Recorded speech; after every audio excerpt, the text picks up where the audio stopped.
Привіт, друзі! Радий вітати вас на своєму каналі. І сьогодні поговоримо про кроликів, а саме про особливості годівлі кролів у різні вікові та фізіологічні періоди. Отже, годівля кролів у період спокою, підготовки до парування та під час парування. Період статевого спокою самців і самок – це коли їх не використовують у виробництві або надають відпочинок. У самок він, як правило, буває після одержання останнього річного окролу, а також в інтервали між окролами після відлучення кроленят. Звичайно, в цей час і незавантажені самці. Годівля в зазначений період має бути організована так, щоб зберегти нормальну вгодованість кролів. Для цього у добових раціонах не повинно міститися багато протеїну. Якщо тварин годують повнораціонними гранулами, то не слід додавати сіно, соковиті або зелені корми. У період підготовки до парування, а це за 10-20 днів до його початку, годівлю планують так, щоб не допустити ослаблення або ожиріння тварин. У першому і другому випадках самці погано паруються з самками, останні не приходять в охоту, не запліднюються і часто перегулюють, дають слабке, нежиттєздатне потомство. Тому раціон у цей час дещо посилюють. Така ж вимога до годівлі залишається і на період парування. Крім того, необхідно стежити, щоб у раціонах були корми з незначним вмістом клітковини, а також обмежувались ті, що сприяють ожирінню, а це картопля, кукурудза, ячмінь. У цей період найдоцільніші високобілкові та вітамінні корми. Годівля сукрільних самок потребує особливої уваги. Добовий раціон повинен забезпечувати їх поживними, мінеральними та іншими біологічно активними речовинами. Енергетичні і поживні речовини необхідні в цей період для створення і розвитку плода, а також для запасу на наступну лактацію. Особливо важливо забезпечити сукрільну самку високоякісними кормами, багатими на легкодоступний білок, мінеральні речовини і вітаміни. Не можна давати їй об'ємисті і легкозброджувані корми – це силоз та інші. А в другій половині сукрільності раціон за об'ємом бажано зменшити на 30-40%. Доцільно також застосовувати мінеральні та вітамінні підгодівлі у вигляді кісткового борошна 2-3 грами і вітамінізованого риб'ячого жиру 2 грами на голову за день. При дотриманні цих вимог одержують повноцінні окроли, а новонароджені кроленята мають більшу живу масу на 10-15%. Годівля лактуючих самок. Умови годівлі лактуючих самок у цей період мають бути спрямовані на забезпечення їх максимальної молочності. Встановлено, що лактуюча самка виділяє за добу 150-200 г молока або 25-30 г білка.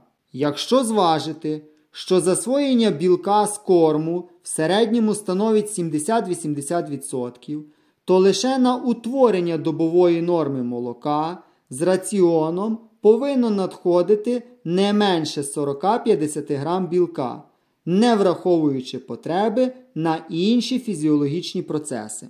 Тому важливо до раціону лактуючих самок вводити високобілкові корми, наприклад, зерно бобових і злакових, шрот, макуху, м'ясо кісткове і рибне борошно, а також корми, які сприяють утворенню молока.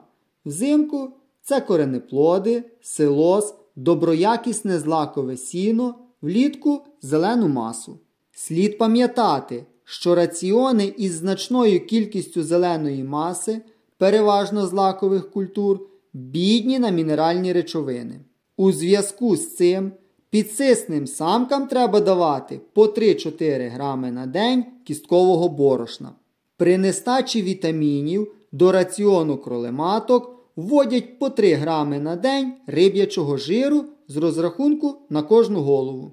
Утворенню молока та поліпшенню його якості сприяє введення до раціону збираного коров'ячого молока 40-50 грам на підсисну самку. До 20-денного віку кроленята живляться лише материнським молоком. Потім його наполовину замінюють кормом раціону, призначеного для самки. Після 30-денного віку приплід переводять на корм, яким годують матерів. Але шлунок у них ще недостатньо сформований. Тому в цей період треба особливо запобігати захворюванням кроленят. До раціону вводять лише легкоперетравні високоякісні корми. Сіно повинно бути дрібним, добре облистаним, зернові корми подрібненими. З коренеплодів доцільно згодовувати моркву. Даванку кормів, що легко зброджуються, а це силоз, цукрові та кормові бураки, зменшують до 50%. Коли кроленята досягнуть 2-місячного віку, ці та інші корми можна поступово доводити до максимальних добових даванок. Годівля молодняка. Після відлучення, що проводять, як правило, в 45-денному віці, кроленята дуже чутливі до кормів. При незадовільно організованій годівлі вони хворіють і гинуть, в основному через розлад діяльності шлунково-кишкового тракту. Справа в тому, що в цей віковий період у кроленят майже не розвинені товсті кишки, через що відсутнє кишкове травлення. Встановлено також, що в перші 2 тижні після відлучення у них значно знижується кислотність шлункового соку, внаслідок чого послаблюється його перетравна здатність. Враховуючи це, відлучених кроленят протягом 2 тижнів годують тими ж кормами, які давали їм, коли вони були біля матерів. Найкращими у цей період є високопоживні і легкоперетравні корми. Влітку – молода трава, взимку – вітамінне бобове або злаково-бобове сіно, подрібнені зернові корми, пшеничні висівки, макуха, шрот з вареною картоплею. При доборі кормів слід враховувати наявність клітковини в раціоні, якої повинно бути 8-10%.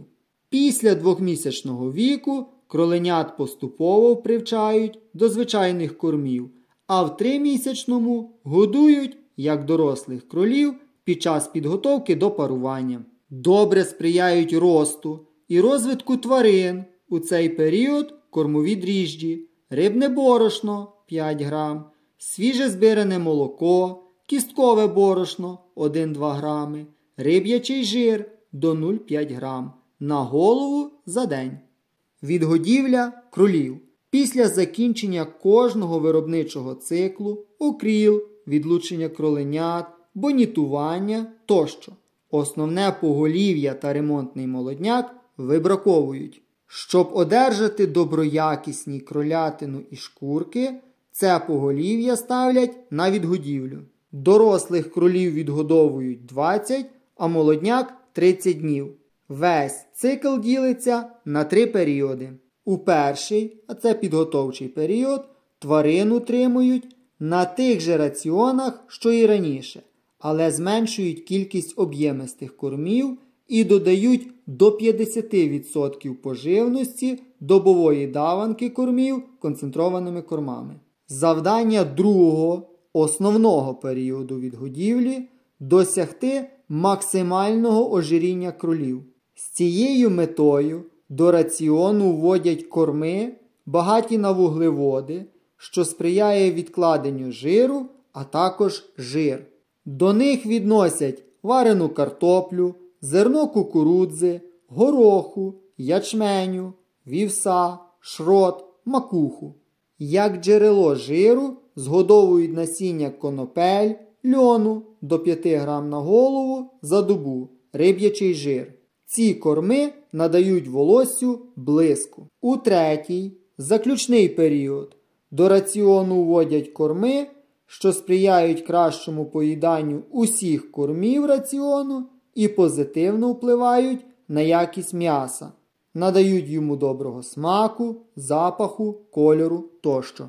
До таких кормів належать тмин, цикорій, деревій, петрушка, кріп, селера, збиране молоко. Молоко надає м'ясу білого ніжного кольору. Годують кролів 2-3 рази на день. Годівля молодняка при вирощуванні на м'ясо. В основу технології вирощування молодняка на м'ясо покладено виняткову біологічну особливість кролів, високу енергію росту і оплату корму в перші 2-3 місяці життя.